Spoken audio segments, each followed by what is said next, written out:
Damn, this nigga got a whole goddamn. He really got a blog. Young Pipa, welcome to Music Speaks TV. What's going on? I'm glad to be here.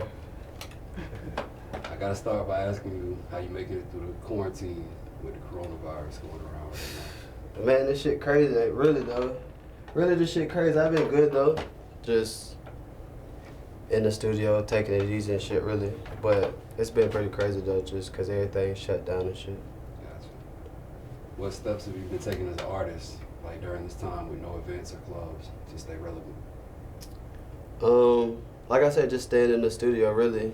I think having music and content to push is really a key thing for it. Yeah. That's the most important, especially right now with everybody being stuck in the house. If you're giving them content, you know what I'm saying? Right. Gotta give them Should go up. Should go up for sure. All right, I'm gonna give the subscribers like a history lesson about some of your life and your early music. Where were you born and raised?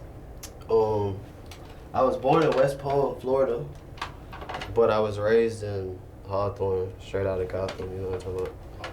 Okay. Yeah. Bad. What was it like being raised in Hawthorne?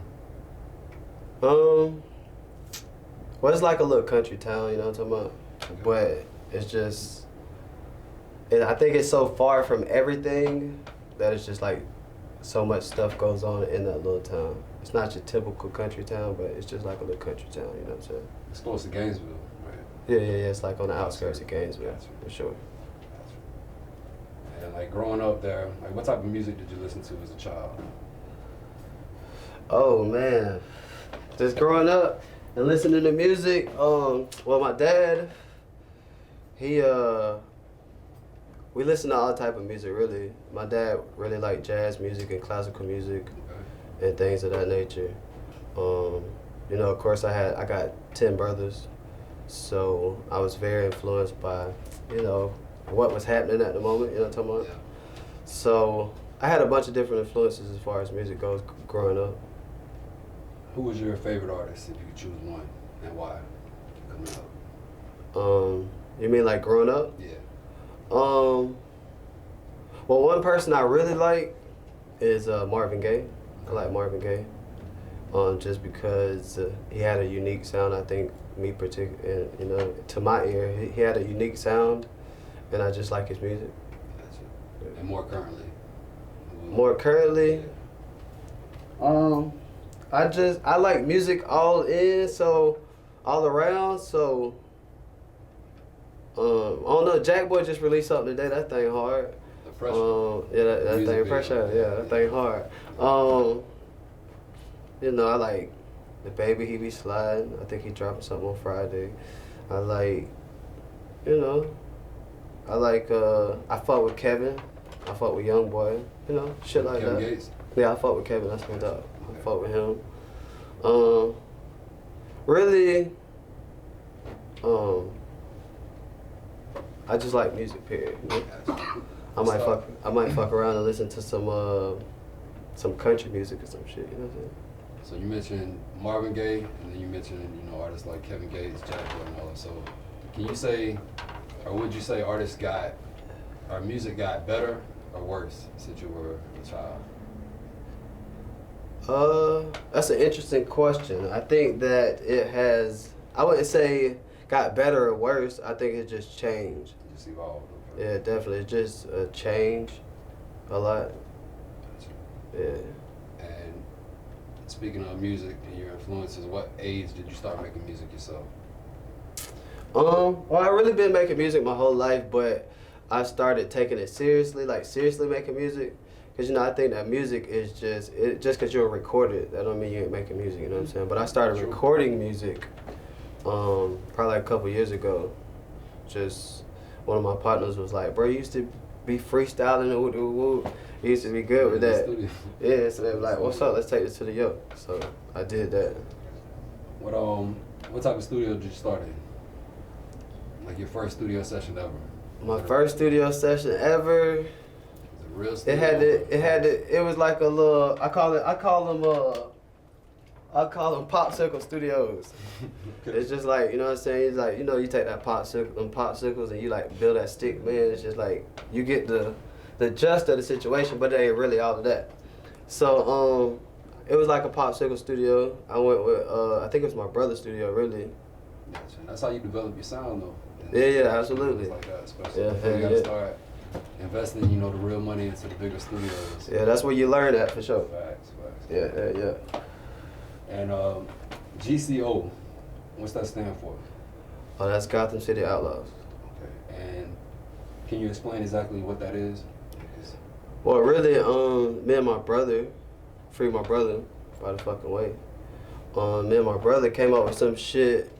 Really, just Gotham is where I'm from, and you know I grew up there, but because of opportunity and the things that I like in life, you know I had to like move around and get acclimated to different type of situations, different areas and shit like that.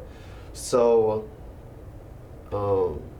I just kind of dedicated it to where I'm from, but at the same time being an outlaw, like just being from there, but I just be out everywhere else. You know what I'm saying? And is it a label? Yeah. Well, it's just like it's a label. Yeah, it's a label, but it's like a brand, a family. It's something that you can develop into more brands, clothing line, Absolutely. label, everything like that. Absolutely. Gotcha. All right, doing some research, I was able to find a song called "Good Dope." Right. And like the hook on that is catchy. So like when I heard the hook, it made me want to hear more of the song. Right. I want to talk about what was the process behind that record. And when did you record it? Because I seen it was like a couple years ago. Like, Right. That was like one of my first songs that I recorded actually. Really it came from just like I grew up around certain type of things, but like I said, I had 10 brothers, so I was really around what was happening at the time. So just seeing that and just knowing it, just made it a song really. Gotcha. And That's see how what? it can happen. Because when you see the title "Good Dope," you know what I'm saying? What was good about it is I seen the title, and of course you're gonna think, you know, it's talking about hardcore trap and everything, but it's pretty much talking about branding yourself. And if you got good dope, it's gonna sell itself. You know Absolutely. So I fuck with That's it. the truth, man. That's the truth. Like I said, you can still, you know, songs like that, it's still timeless. You know what I'm saying? Because it's still people can relate to. Absolutely. So you can't never give up on songs like that, especially when they're in your catalog. All right, I want to talk about the song and video that first put me on your music. It was on Runner Up, shot by Crump Boy Films. Runner Up. Yeah. And my favorite line in that song is you say, "Runner up, never coming in second. Run it up, count my losses as blessings." Like that's just my whole mentality. You know what I'm saying, that I live in, so I definitely fuck with that. Yeah, I appreciate that, brother. Like, how did y'all link up for that video? That's crazy. That video was that's really so most of my videos that I shoot or whatnot be like it be like more to it or whatever. When it's like more to it, but you know we like pick a date and you know what I mean, you put, you know, you do your business and shit or whatever, you shoot the video. But that particular video, that day, my dude Crunk called me and he's like, "Bro, I wanna shoot." I'm like, "What's up?" And so like he was like, "Shit, just pull up. We just gonna pull up over here and shoot it," you feel me? So like like that day, I talked to him and we shot the video. Let's say like when I dropped that song, we like came up the video. I pulled up and we shot it. We shot that video in like about 10 minutes. Damn. Really, we shot the whole video in about 10 minutes. And there ain't really too much to the video, but it's, you know what I'm saying? It just speaks for itself. Yeah, it speaks for itself. That's why I try to tell, you know, a lot of artists nowadays, it's about giving them content. Yeah, you want the visuals to be, you know, crazy, but it's about giving them, like the listeners they're listening to TikToks and everything now, so it's so short span. And if you just give them something and be consistent with it, they get to grow with you. Yeah. So then you came back a few months later, you dropped another video that I put on my site. It was called Connection, shot by Cody Roberts. Yeah. Like, how'd you link up with him? How'd that connection go? Okay, so I really got this project that I'm working on with Thomas Swanson. He a producer. Shout out to Thomas Swanson and whatnot. From Gainesville. Yeah. You done heard of him? Yeah. I fought with Thomas Swanson. Shout out to Tom. So me and Swanson was putting some shit together, and he would just tell me like, "Bro, you need to holler at Cody. You need to holler at Cody." So one day I reached out to him, and we just got together and put a video together. And that happened to be the song that we picked or whatever. at that moment, and I think that was like a single, really. Connection was a single, yeah. Connection was a single. And yeah, we just put it together, me and Cody. Shout out to Cody, that's a hard video too. Yeah, man, I like Cody's work. I've seen a lot of his work with Fulio. Yeah. And I also recently, speaking of Fulio, I saw you dropped a video with them. Yeah. So I want to talk about that, like how that record come together with Fulio. It's crazy. That's crazy because I was at Thomas Swanson's studio probably like 6-7 months before, probably like 8 months before. And that day I recorded that song, I just left a verse open on it. And I don't really, at the time I wasn't even doing feature. I think Fulio was like my first feature. Yeah. But that day I left a verse open on the song, and probably like 6-7 months later, I ended up running into some other people that ran into some other people, and I ran into Fulio. And put that shit together. That's it. Because I was gonna ask how did the record come up. So you already had that record. Yeah. And the studio session, did he record that in the studio with you? Gotcha. Yeah. What studio did y'all record at? I forget the name of it, but my dude, Drew Rich was the producer that recorded it and whatnot. It was at his studio. Gotcha. And that's in Gainesville as well, right? That's in Gainesville. Yeah. I seen Shout out Drew. I've seen a lot of work. Drew makes beats too, right? Yeah, Drew make beats. Drew make beats and all that. Yeah. Gotcha. And we also had a chance to work with Fulio on a couple of videos. It was dope experiences and shit too. So. Yeah, fuck with Fulio. Do you currently have artist management? I do. I have a artist consultant. Okay. I fuck with my daughter Strings over here. Feel me? She out here. And Shout out Strings. How'd that connection come? Well, I was real shit. I was on that Easter Super Bowl shit or whatever, or Easter Bowl shit, ain't it? That's what it's called, Easter Bowl. But I was on I was on Instagram, and I fucked around and ran into her page or whatever. Gotcha. And I reached out to her and shit. And you were impressed by the catalog? Yeah, absolutely. Yeah, no, I definitely, I fucked with her. She pulled up on me and shit at the house. Okay. And motherfucking, we went through it and shit. See, that's real. Yeah. Business, you can tell when it's real or not. If somebody, especially willing to pull up at your house and let you, buy their house or something like that, then you know. I ain't gonna lie, at first, she wasn't trying to pull up to the house, but she was like, bro, I'll pull up to the house. So I was like, all right, bet. So she pulled up to the house and shit, but it was a good vibe from the beginning, from day one since I met her. So, you know what I mean? We just did the paper, we just did the work and shit, and we hit now. That's dope. So being an independent artist, what's the biggest struggle that you can see? Well, I think for every artist, the struggle would be different according to the artist. But for me, I think that, I just want to make music. You know what I'm saying? I just want to make music, and that's all I want to do.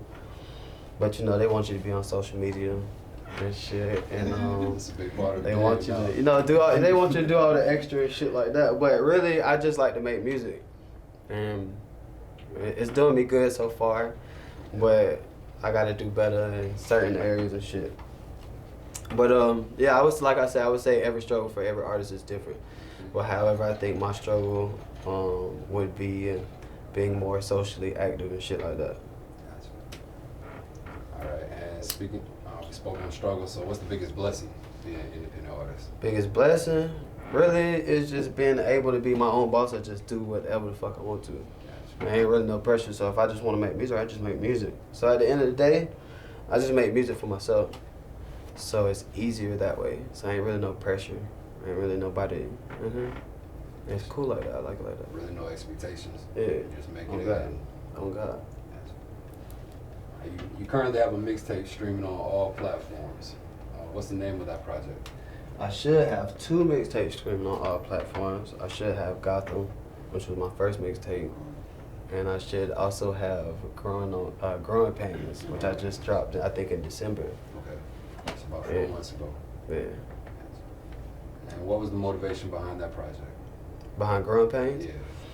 Gotham. What is the title? I'm gonna tell them I'm from Gotham, man. Gotham.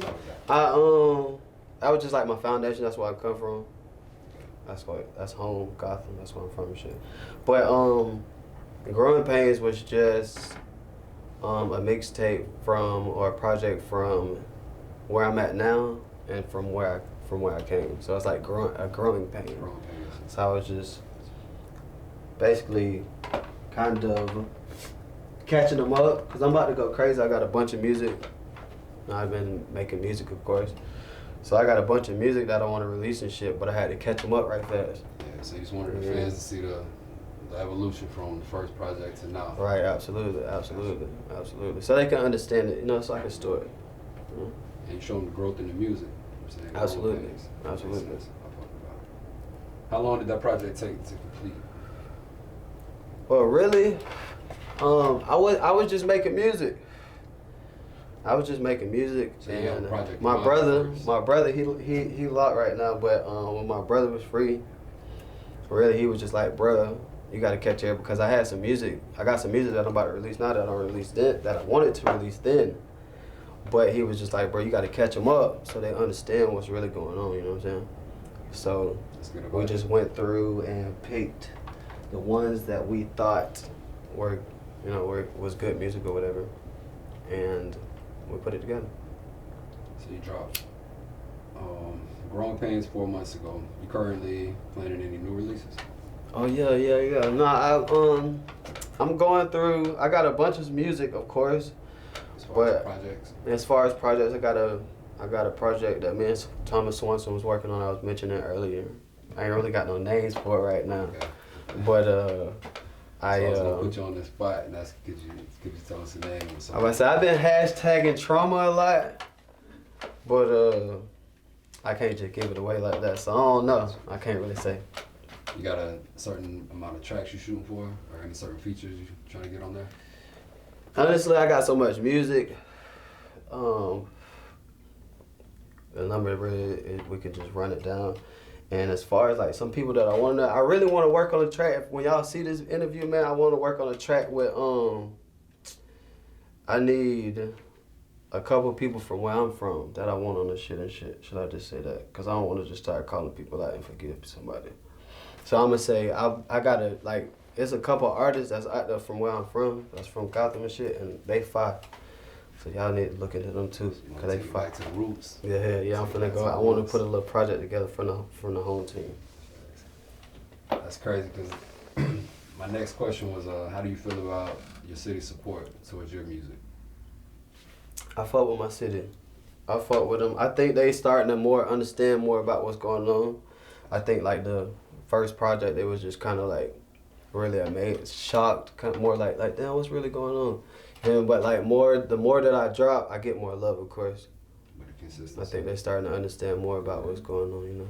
It's like people only gonna take you as serious as you taking yourself. Absolutely. They really see, you putting your all into it and being consistent, and it's not just a hobby. You drop a tape, you know what I'm saying, expect to blow up overnight. Yeah. And they ain't really gonna rock with you like that. Yeah, I really felt like my first one, they liked it, but they was just like, oh yeah, he just doing this, da-da-da. And then when I dropped my second one, it was like, oh, he really doing this. So I think they look more forward to it now, you know what I'm saying? Like when I drop something, they want to hear like, oh, let me hear what he talking about. Speaking on the city support, do you feel like artists have to be accepted and supported by their hometown to become successful? Or can they do it without the hometown support? I ain't gonna lie though.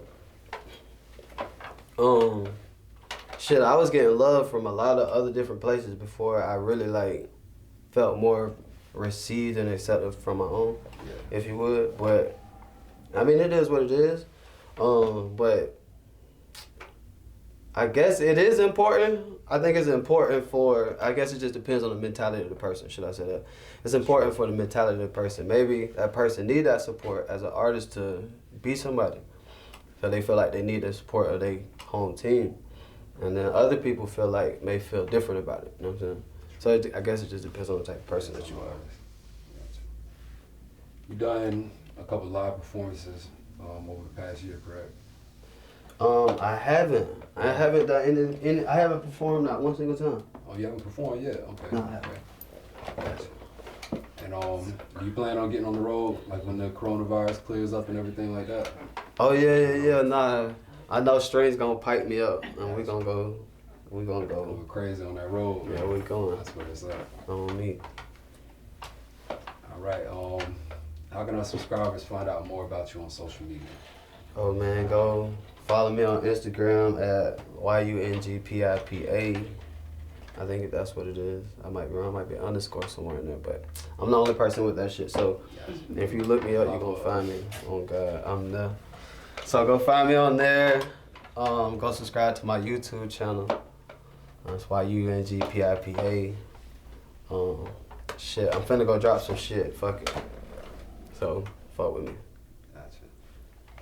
All right. Well, we look forward to following your career and meeting back up in the future for sure. Yeah, hell yeah. And any shout outs before we get out? Man, shout out to my brother, man. Free my motherfucking brother. I just talked to you on JPay earlier and shit. Okay. Motherfucking, you would have loved this shit. Motherfucking. But it's alright though, keep your head up, you be home soon. Hey, Pipa, we out. Hey.